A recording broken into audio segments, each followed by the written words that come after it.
Hello friends வணக்கம். இன்னைக்கு cauliflower fry எப்படி பண்ணுறதுன்னு பார்க்கலாம். தண்ணி நல்லா உப்புத்தூள் மஞ்சள்தூள் போட்டு கொதிக்க வச்சுட்டு ஸ்டவ் அணைச்சப்பறம் காலிஃப்ளவர் போட்டு ஒரு 10 நிமிஷம் ஊற வச்சு கழுவி எடுத்து வச்சுக்கலாம்.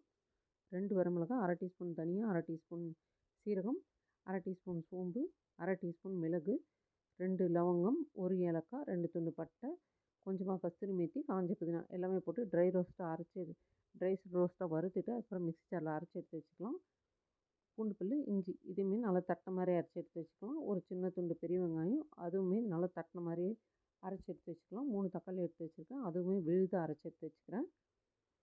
கடாயில் எண்ணெய் ஊற்றி கடுகு சீரகம் போட்டுக்கலாம். கடுகு வெடிச்சப்புறம் நம்ம தட்டி வச்சுருக்க வெங்காயத்தை போட்டுக்கலாம். வெங்காயம் வணக்கிட்டு ஒரு 2 நிமிஷத்துக்கு அப்புறம் பூண்டு போட்டு அதுவுமே நல்லா வணங்கினப்புறம் அரைச்சி வச்சுருக்க தக்காளி ஊற்றிட்டு கொஞ்சமாக மஞ்சள் தூள் உப்பும் போட்டுக்கலாம். ஆல்ரெடி மஞ்சள் தூள் உப்பு போட்டு தான் காலிஃப்ளவர் ரெடி பண்ணி வச்சுருக்கோம்.